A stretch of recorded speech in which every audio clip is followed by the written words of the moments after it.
Hello students, this is our 13th chapter organisms and population. So in the previous part of the video हम लोग natality, crude birth rate और specific birth rate पे थे. We have studied about natality, what is crude birth rate, we have studied about specific birth rate. हम लोग ने ये तीनों टॉपिक क्लियरली कंप्लीट किया.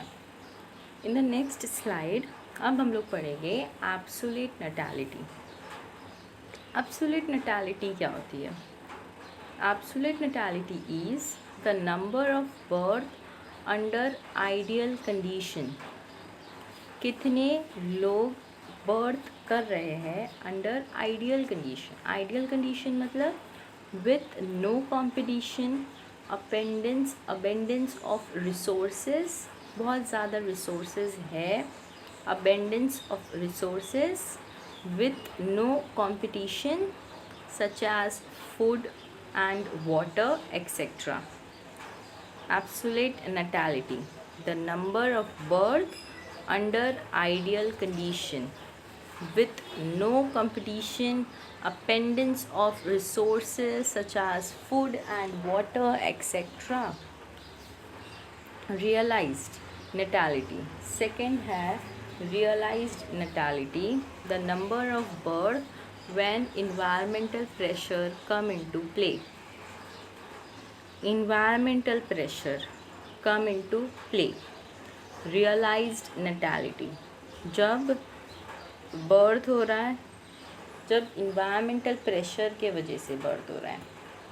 कुछ ऐसी situations है जिसके वजह से बर्थ हो रहा है.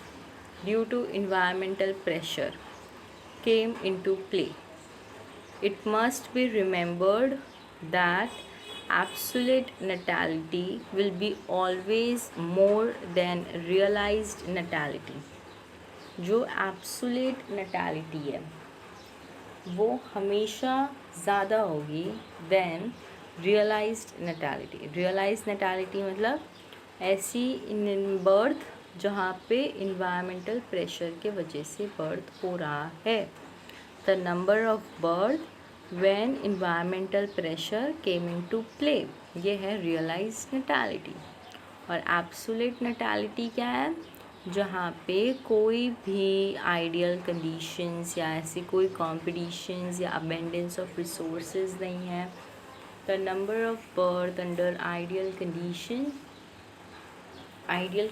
जैसे कि with no competition, abundance of resources such as food and water, etc. तो ये है absolute natality and realized natality, and we have to always remember that absolute natality will always be more than realized natality. Clear with both the terms? Moving to the next slide. Next we will study about mortality. Mortality क्या है? Mortality is the death rate of a population. कितने लोगों की death हो रही है, एक population में से कितने लोग मर रहे हैं, कितने लोगों की डेथ हो रही है, ये है mortality. Mortality is the death rate of a population. Mortality rate or death rate is a measure of the number of death, कितनी number of death हो रही है in general or due to a specific cause. Mortality rate या death rate क्या है? It is a measure of number of death. ऐसे number of death का measures है in a particular population in proportion to the size of that population. In proportion to the size of that population per unit of time. Clear students? I'll repeat. Mortality rate क्या है? Mortality rate is death rate, जहाँ पे it is a measure of number of death in general or due to a specific cause. कोई cause के वजह से death हुई है या जनरल को डेथ हुई है. जनरल मतलब क्या आएगा? Due to old age people है या फिर कोई बीमार इंसान है, तो इनकी इनका जो डेथ है वो जनरल में आता है, बट अगर किसी कॉज की वजह से हुई है तो वो डिफरेंट केस है। तो the number of death in general और due to a specific cause in a particular population in proportion to the size of that population per unit of time। ये है हमारा mortality। Well clear और this? उसके बाद mortality rate is typically expressed in death। mortality rate को हम लोग death में express करेंगे per 1000 individual per year। कितने थाउजेंड्स इंडिविजुअल्स की डेथ हुई है per year. There is a mortality of 9.5 out of 1000 in a population of 1000 would mean 9.5 death per year in that entire population और 0.95% of population is out of the total. इसका मतलब क्या होगा कि mortality rate typically express कैसे होती है। It is typically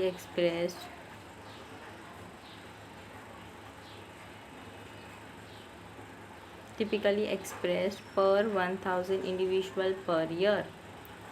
जैसे कि अब अगर मोर्टालिटी रेट है 9.5, किसी का 9.5 है 1000 में से इन अ पॉपुलेशन ऑफ 1000, तो उसका मीन कितना होगा। 9.5 डेथ हुई है, 9.5 डेथ हुई है इन एक्चुअल में पर ईयर में इन that entire population.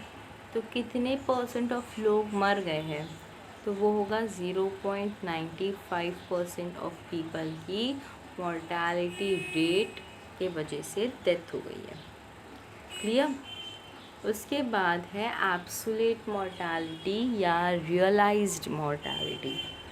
Absolute mortality में आएगा the number of death under ideal condition with no competition, abundance of resources such as food and water etc। ये हो गया एब्सोल्यूट मोर्टालिटी। जैसे हम लोग ने एब्सोल्यूट नेटैलिटी में पढ़े, वही सेम चीज़ है। आइडियल कंडीशंस में अगर डेथ हो रही है, मतलब कोई कंपटीशन नहीं है, अबेंडेंस ऑफ रिसोर्सेज है, बट उसके बाद भी अगर डेथ हो रही है तो ऐसे डेथ को बोलते हैं एब्सोल्यूट मोर्टालिटी। सेकेंड है रियलाइज्ड मोर्टालिटी। रियलाइज्ड मोर्टालिटी में क्या होगा, the number of death when environmental pressure come into play. Number of death जहाँ पे इन्वायरमेंटल प्रेशर के वजह से डेथ हो रही है, कोई इन्वायरमेंटल कॉज के वजह से अगर डेथ हो रही है तो ऐसे डेथ को बोलते हैं realised mortality. The number of death when environmental pressure came into play is a realised mortality. Clear with this? Moving to the next slide. It must be remembered that absolute mortality will always less than realized mortality। absolute mortality जो हम लोग ने पहले पढ़े थे, absolute natality हमेशा ज़्यादा होगी realized mortality से। तो वैसे ही अभी हमें यहाँ पे पढ़ना है, यहाँ पे उसका उल्टा है। ओके, यहाँ पे उल्टा है। यहाँ पे क्या है, it must be remembered that absolute mortality will be less, always less than realized mortality। क्योंकि लोगों की जो डेथ होती है वो ऑलमोस्ट इन्वायरमेंटल कॉज की वजह से होती है। कोई भी ऐसे कॉज नहीं होता है कि सब कुछ ठीक है फिर भी डेथ हो रही है। बहुत ही कम केसेस में ऐसे कॉज होता है, बहुत ही कम केसेस में एब्सोल्यूट मोर्टालिटी होती है। बाकी सारी जगह पे फॉर ऑब्वियस रियलाइज्ड मोर्टालिटी ही होती है। तो वी हैव टू रिमेंबर कि absolute mortality will always be less than realised mortality. Clear with this?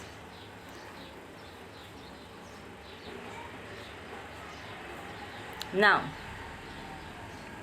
Next है हमारा सेक्स रेशियो। सेक्स रेशियो क्या है? The sex ratio of a population affect and is reciprocally affected by death, birth, immigration and emigration rates. Sex ratio of a population affects reciprocally. Reciprocally means ulta. Affected by, reciprocally affected by birth. कितने लोगों की birth हो रही है, कितने लोगों का death हो रहा है, कितने लोग इमिग्रेशन कर रहे हैं, कितने लोग एमिग्रेशन रेट कर रहे हैं, ये सारी चीज़ें पे डिपेंड करता है सेक्स रेशियो। सेक्स रेशियो ये सारी चीज़ों से अफेक्ट होता है। Then it is measured as the ratio of a number of individual of one sex to that of the other sex. कि एक इंसान मेल है और दूसरा इंसान फीमेल है, तो हम लोग सेक्स रेशियो कैसे मेजर करेंगे कि कितने परसेंट ऑफ फीमेल है एक पॉपुलेशन में और कितने परसेंट ऑफ मेल है इन अ पॉपुलेशन। तो अगर समझो 5 मेल्स है और 10 फीमेल्स है, तो पॉपुलेशन क्या होगी? Males into females, that is 5/10। 5 to 10 population होगी कि 5 मेल्स 10 फीमेल्स। तो हम लोग इस तरीके से सेक्स रेशियो निकालते हैं, कितने परसेंट मेल है कितने परसेंट फीमेल है, उसके हिसाब से सेक्स रेशियो बनता है। As it is return year, it is measured as a ratio of a number of individual of one sex to that of the other sex. The males and females in a ratio, males और female का actual ratio होना चाहिए 1:1 का, and is generally the most common evolutionary stable strategy. ये सबसे ज़्यादा stable strategy है, evolutionary stable strategy, ESS, revolutionary stable strategy. ESS ये है revolutionary stable strategy. Moving to the next slide now. अब हम लोग पढ़ेंगे age distribution and age pyramids. Age distribution कैसे होता है और एज पिरामिड क्या है, ये सारी चीज़ें भी हम लोग पढ़ेंगे। तो ये है परसेंटेज ऑफ पॉपुलेशन मेल और फीमेल का, 0 to 4, 5 to 9, 10 to 15, इस तरीके से ऐसे डिवाइड होता है। मेल और फीमेल मोस्टली 1:1 के रेशियो में ही रहते हैं ऑलमोस्ट। तो बट कभी कभी ऐसे होता है कि अगर इन केस अगर वो लोगों का मेल ज़्यादा हो गए या फीमेल्स कम हो गए, तो इसलिए हम लोगों को एज डिस्ट्रीब्यूशन और एज पिरामिडिक क्या है ये चीज़ को पढ़ना बहुत इम्पॉर्टेंट है। Coming to the next slide. A population is composed of individual of different age. Population में डिफरेंट एजेस होते हैं, राइट? एक पूरा का पूरा डिफरेंट एजेस का पॉपुलेशन होता है। कोई बच्चे हैं, कोई बूढ़े हैं, कोई वर्किंग है, कोई मिडल एज्ड है, कोई टीन एजेस है। तो ऐसे होता है पॉपुलेशन, डिफरेंट एजेस के पीपल हो मिला के बनता है हमारा population. A population is composed of different ages. If the age distribution percent individual of a given age or age number is plotted for the population, the resulting structure is called as age pyramid. This is called as age pyramid.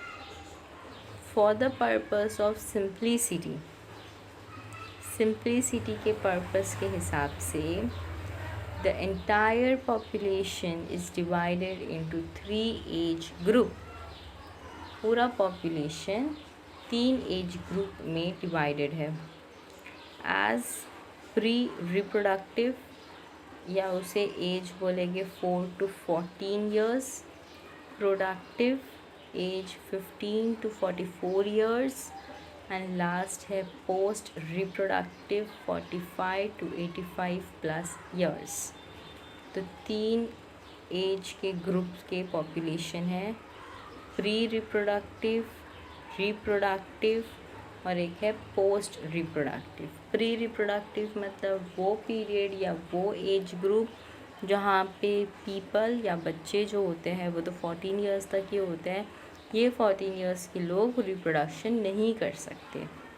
Okay, फिर reproduction वाले आते हैं 15 से 44 years के जो period होता है, जो एज होती है, वहाँ पे लोग रिप्रोड्यूस करते हैं। तो ऐसे एज ग्रुप का हो गया ये रिप्रोडक्टिव एज। फिर आता है पोस्ट रिप्रोडक्टिव एज, जहाँ पे 45 to 85 ईयर्स ऑफ पीपल रहते हैं post reproductive age. This is the post reproductive age. Then comes, you will see the next slide,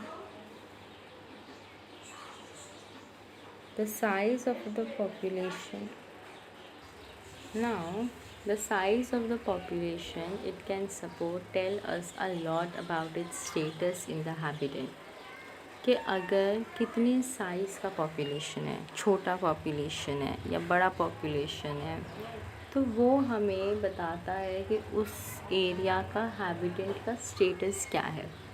कि अगर ज़्यादा बड़ा पॉपुलेशन है और वहाँ पे सारे रिसोर्सेज भी अवेलेबल है जितने लोगों को चाहिए, तो इसके हिसाब से क्या होगा कि वहाँ का पॉपुलेशन का स्टेटस काफ़ी हाई है। ओके, अगर छोटा ही पॉपुलेशन है और उनके पास फिर भी रिसोर्सेज नहीं है, तो वी कैन कंक्लूड के हो सकता है कि इनके पास रिसोर्सेज नहीं है, हो सकता है नहीं, यही होगा। तो कितना साइज़ ऑफ पॉपुलेशन है ये हमें सपोर्ट करता है, it tells us that about its status in the habitat. The population size in natural habitat could be as low as less than 10. Population की size natural habitat में as low as 10 हो सकती है। Siberian cranes in bird sanctuary और go into million में कैसे हो गए, कैलेमिडोनास इन अ पाउंड। अभी हम लोग ये एक हैबिटेट की बात कर रहे हैं। हम लोग एक हैबिटेट में अगर एक समझो एक सिंगल ऑर्गेनिज्म है तो वो 10 नंबर हो सकते हैं, लेस से लेस 10 से कम तो नहीं होंगे, 10 तो हो गए। ये मिला के होता है एक हैबिटेट, 10 से ज़्यादा होती है। और हम लोग मिलियंस भी हो सकते हैं, जैसे कैलेमिडोनास करके जो बैक्टीरिया है वो पाउंड में रहता है, तो वो मिलियन नंबर्स में होता है। फिर उसके बाद population size, more technically called population density, designated as n, need not necessarily be measured in numbers only. जो पॉपुलेशन की साइज़ है वो more technically it is called population density. हम लोग ने साइज़ और डेंसिटी में क्या डिफरेंसेस है वो पढ़ा है, तो उसे हम लोग n करके डिनोट करते हैं। डेंसिटी को हम लोग n करके डिनोट करते हैं, designated as n, and this is need not necessarily be mentioned in numbers only. और ऐसा ज़रूरी भी नहीं है कि डेंसिटी हमेशा नंबर्स में ही होनी चाहिए। Although total number is generally the most appropriate measure of population density, it is in some cases either meaningless और डिफ़िकल्ट टू डिटरमाइन। कुछ केसेस में ये चीज़ मीनिंगलेस या फिर डिफ़िकल्ट होती है डिटरमाइन करने के लिए। किस चीज़ के बारे में हम लोग पढ़ रहे हैं, we are talking about population density. Population density जो होती है वो ज़रूरी नहीं कि हमेशा नंबर्स में ही हो, पहली बात तो ये, और दूसरी बात ये कि कुछ केसेस में इट इज़ मीनिंगलेस और difficult to determine the density. ये हो गया।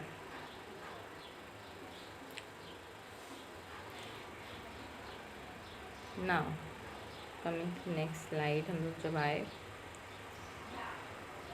in an area if there are million of termites मतलब ants, but only a few animal would feed on them. अगर बहुत ज़्यादा मिलियन ऑफ टर्माइट्स है, उसके बाद भी कुछ ही एनिमल्स उस टर्माइट पे फीड करेंगे, stating that the population density of this predator is low but will be misleading. I'll repeat again, अच्छे से सुनो. In an area if there are millions of termites या ants we can say, but only a few animals will feed on them, stating that the population density of these predators is low will be misleading. In such cases, the biomass is a more meaningful measure of the population size.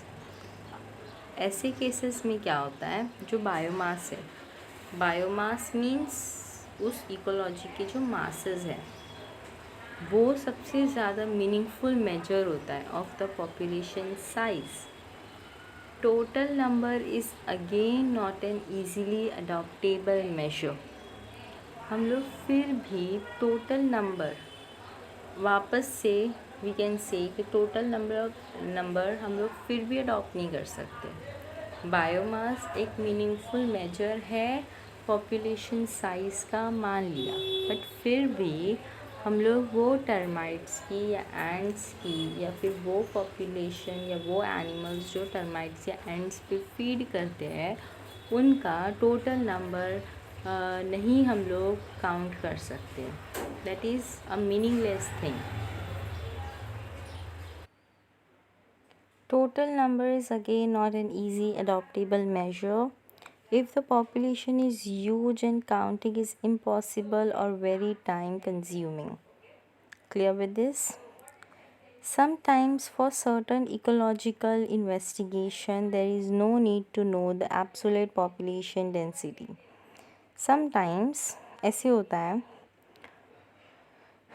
कि ecological investigation जब हम लोग करते हैं तो वहाँ पे absolute population के बारे में जानना, we are talking about densities, तो एब्सोल्यूट पॉपुलेशन की डेंसिटी क्या है वो जानना इज़ ऑफ नो यूज़, हम लोगों का कोई काम नहीं है. Relative density serve the purpose equally well. Relative density के बारे में भी हम जान के क्या करेंगे. डेंसिटी के बारे में जानना is good, but her cases में हम लोगों को ज़रूरत नहीं होती डेंसिटी जानने की. Then for instant the number of birds या insects caught per trap is good. For instance, the number of birds या insect caught per trap, एक ट्रैप में कितने बर्ड या इंसेक्ट कॉट हुए हैं is good enough measure of their total population density. We are mostly obliged to estimate population size indirectly without actually counting them or seeing them. The tiger census in or our national park and tiger serve is often based on pub marks and fecal pallets. The tiger census जो होते हैं एक national park के या फिर tiger reserves जो है is often based on pugs marks and fecal pellets. तो हम लोग डेंसिटी के बारे में पढ़ लिया, एक बार रिवाइज करते हैं. In an area if there are million of termites और ants but only a few animals will feed on them. This is clear. Stating that the population density of these predators is low will be misleading. In such cases, the biomass is a more meaningful measure of the population size. Total number is again not an easily adoptable measure. If the population is huge and counting is impossible or very time consuming, sometimes for certain ecological investigation, there is no need to know the absolute population density. हमें कोई ज़रूरत नहीं होती अब absolute population densities को count करने की या उसके बारे में पता करने की. Relative density serve the purpose equally well. For instance, the number of birds या insect caught per trap is good enough measure of their total population density. The tiger census in our national parks and tigers reserves is often based on pub marks and fecal pallets. कि कभी कभी pubs भी आ जाते हैं उनके, तो उस पर भी डिपेंड करता है. तो यही था, डेंसिटी के बारे में जानना इतना इम्पोर्टेंट नहीं होता है, but size always matter. Age pyramids और हम लोग क्या पढ़ रहे थे, we were studying about age distribution and age pyramids. तो उसके बाद हम लोग ने क्या पढ़ा अभी तक, एज पिरामिड पढ़ा. फिर उसके बाद वी स्टडीड के एंटायर पॉपुलेशन 3 ग्रुप्स में डिवाइडेड है. प्री रिप्रोडक्टिव जो कि एज 0 to 14 ईयर्स होते हैं, ये पीरियड में बच्चे रिप्रोड्यूस नहीं करते, राइट. तो इसको हम लोग प्री रिप्रोडक्टिव स्टेज बोलते हैं.